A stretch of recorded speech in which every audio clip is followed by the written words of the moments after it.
Greetings and welcome. This is the part 2 of the 537 scale Enterprise build, and the first couple of weeks it's just beating the model into submission. It's literally just beating it into shape. The amount of sanding I've had to do has just been phenomenal, and it's still not right. It's still not like done. I've had to take a couple of days off because I was just getting really frustrated with the sanding. So there's still a fair bit of that to do. I've got to keep going over with the saucer. The underside of the saucer for some reason is worse than the top. I don't understand that, but there we are. But all in all, I think I've made some good progress this week. I haven't glued anything together yet, but I do think I have made some pretty good progress. Anyway, enough of my rambling. Let's crack on.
Okay, just to bring up up to speed with how things are going right now.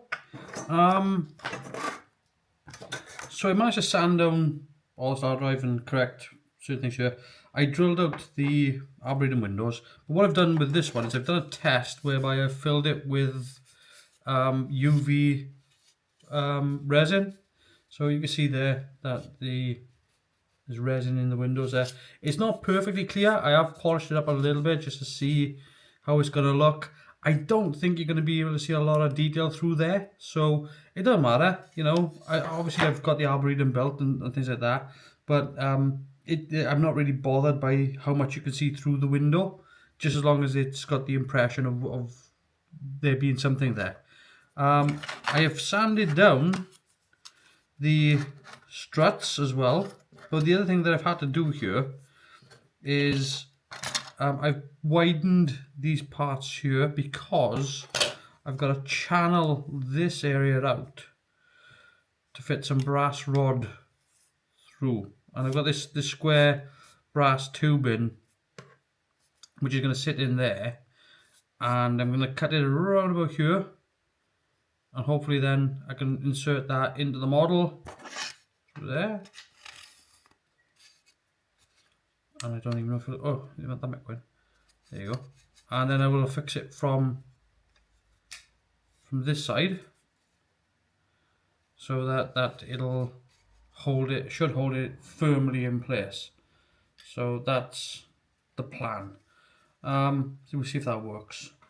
Now, this kit overall though is horrendous. I don't know if they plan on repopping this kit. My advice would be no, don't do it.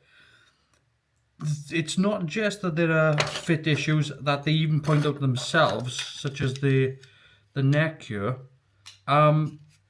This kit coming out of the molds as they are now is horrendous.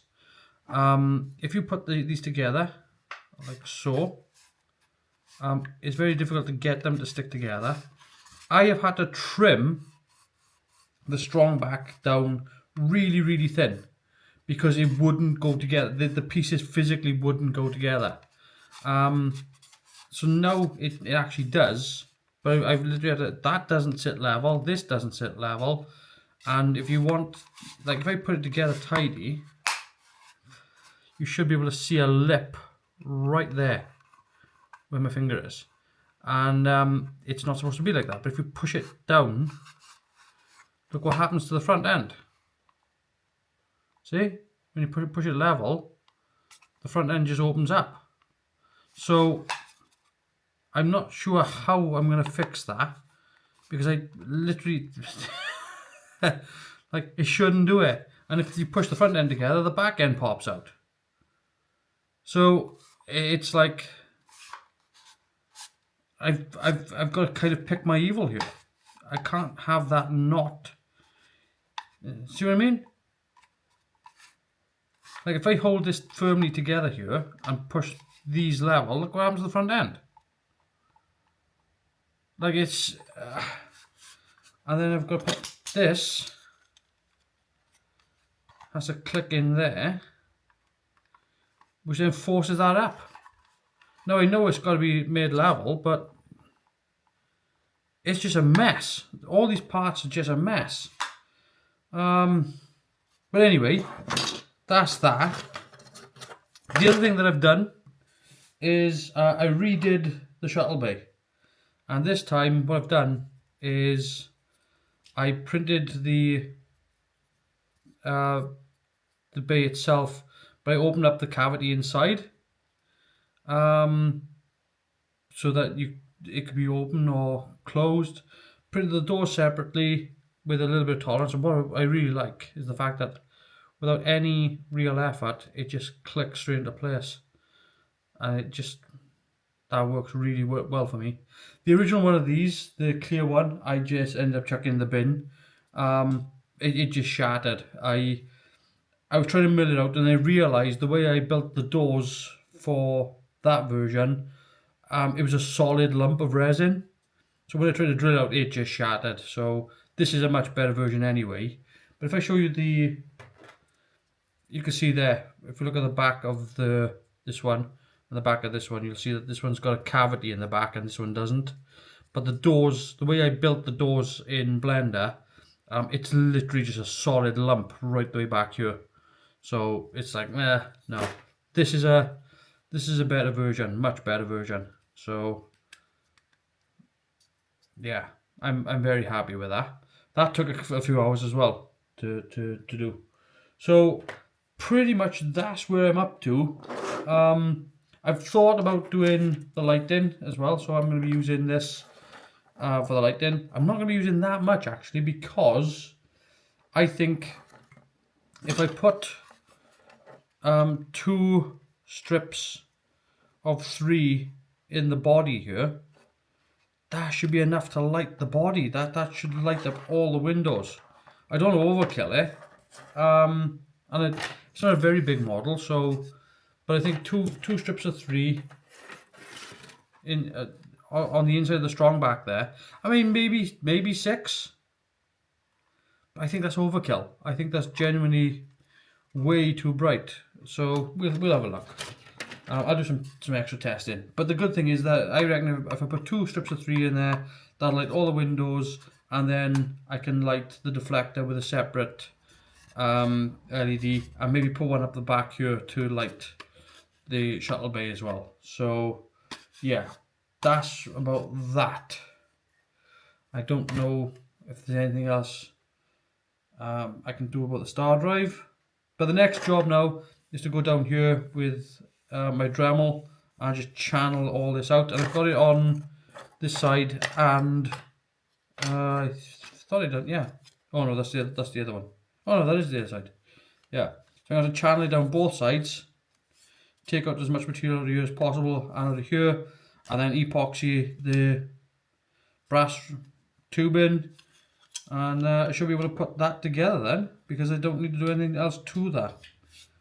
And obviously where I've sanded this as well, I've gone heavier on the front and the back, so it actually rounds it a little bit. It's not a flat surface. It's actually, I've curved it up a little bit more. I don't know if you can see it on there. It should be a little bit more curved towards the front. Anyway, that's that.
Bit of work on the warp nacelles, but the first thing I've done actually is do a rebuild of my front facing chiller grills, and the reason why is because I was never really happy with them. I really wanted to just get back to redesigning it, just so that I can make it fit a little bit better, make it look a little bit nicer. These work okay, but actually what I've done is I've done these ones now, which are the new ones. It's difficult to see the difference, but these ones are a little bit more curved around the front, and there's this extra lip around the side, and what that means is that these ones here will just slot straight into the engine and will just click into place. So only small changes, really small tweaks, but the difference between that one and that one is really minor, but it was worth doing. So it took a couple of hours to do, but you know, at least now I've got a pair of front-facing chiller grills that are more accurate to the studio miniature and fit with the nacelle. Now, the other thing I've done is with the nacelle itself, which is on the front parts of the nacelle. Stick that into place. On the outside, I've built up this area around the front end because it was wrong. And you can see on the underside there, I've built up both sides. For some reason, this side is more built up than this side, but I've just squared it off as it should be. I've also removed the material in here as well, so this is a little bit more flush to the model. I haven't taken it all off. I've left a little bit of a lip there, and the same on the side as well. So, and I've done that on both warp engines to try to get it as accurate as possible to the studio model. So there you go. It could be that way around, I suppose. So you can see how that looks. But that small build up, that's just enough just to make it a little bit more accurate. Now when I put the new grills in, they do just click straight in, and they actually look lovely when they're in place.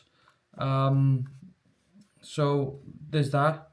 Now one of the problems I've got with this is that on the studio miniature actually follows the form of the grill. And if I put that in, you can actually see side on that you can actually see that this bit here clearly needs to be built up because it doesn't follow the form of the chiller grill. That's a small issue. I don't know why that's not right though. I don't know why. Do you see what I mean? That this part here on the corner should follow this middle line, this shape here. You shouldn't be able to see it. It should be almost parallel. So this corner piece has got to be built up as well. So that's another small piece done. The other thing is I was looking at, and I was surprised this was the neck. Now the neck on this model kit, totally wrong. Not only do I have to take all the detail off this, but I have to reposition a lot of stuff as well. The windows are in the wrong place, and normally you'd say, well, that doesn't really matter too much, you know, but on this it actually does matter because you've got certain details that got to go in here, and they don't line up because the windows are there. Now what I've done is I've done a quick thing on this side, so you can see that there's four. I haven't put the fourth one in. Where's my Sharpie tool? I'll put my fourth one in, which is there. Nope, there. There you go. So you got these. Let me get my knife here. So these four windows here have to be moved over to here. These windows here have to be moved over to here, and yeah, this whole thing, this grey strip down here has to be moved because it is here, but it needs to be moved over to here. So that's that. If you look at this red line here, it should be parallel to this red line here, but it's not. It's going up at an angle. So that's got to be corrected. So all this piece got to be taken off and a new piece put on. But also, compared to the studio miniature, it's also going to have this extension built out on it. So it's going to have to be that part of the neck, and then I've got to build out this extension onto the front of it for it to be accurate. So that's going to be a job in and of itself. I think I'm going to have to do that after I've assembled it together, but before I put the saucer on. So that's determining the order in which I put this together. Now another problem with this, and I'm going to give this kit some credit actually, because I crap all over this kit because deserves it. But earlier on in the video, in the previous video, I said about having to rescribe these grid lines back in because they're wrong. Well, I'm going to give this kit some credit. They are wrong, but only on one side of the studio miniature.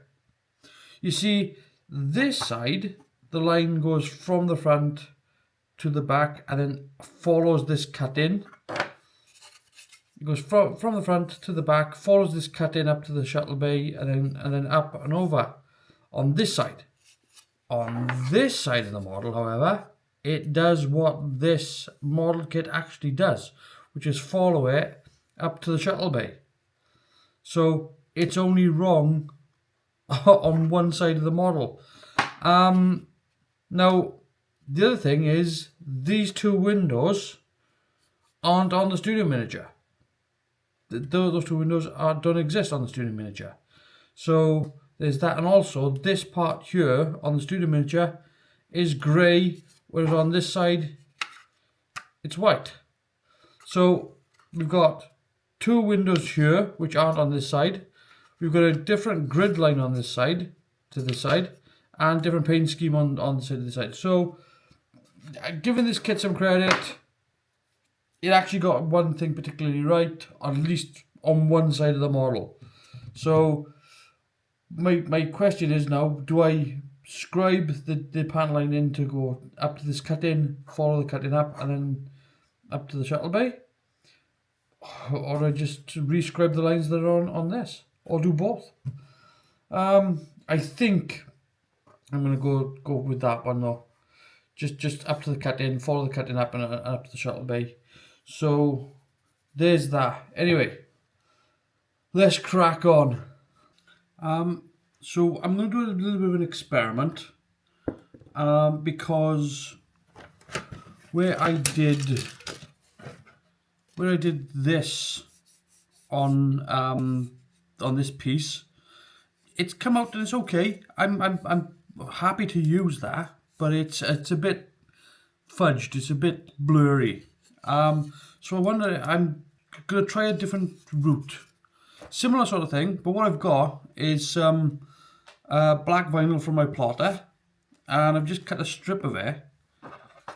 I'm just gonna stick that over there instead. And my theory is that if I use the black vinyl instead of masking tape, I think I might get a better result. Stick this down.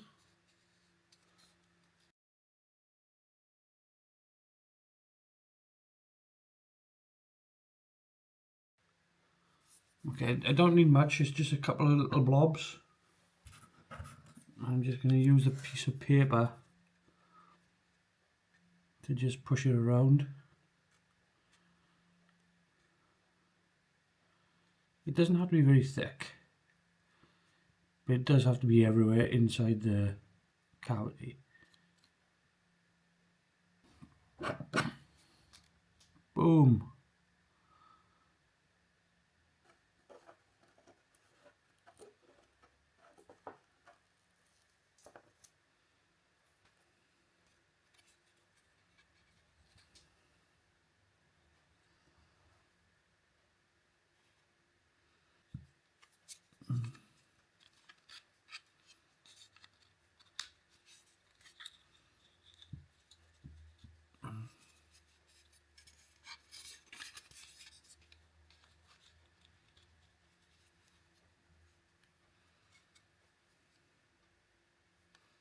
You know?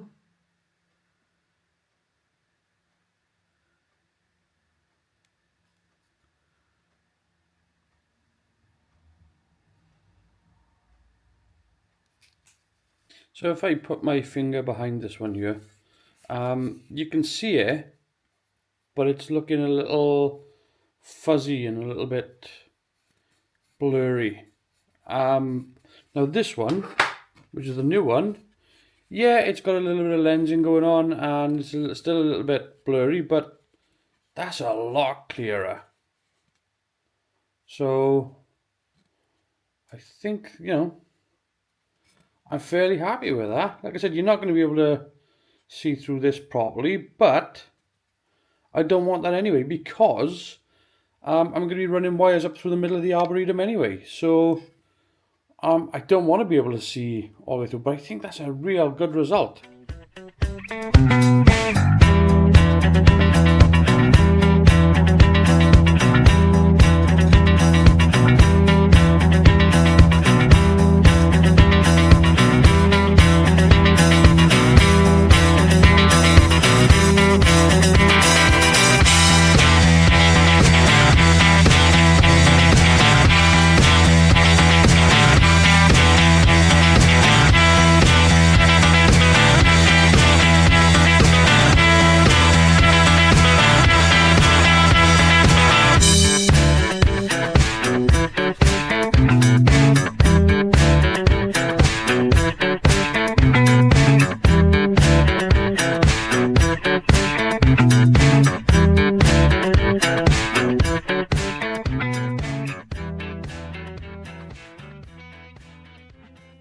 So that's going to do it for this one.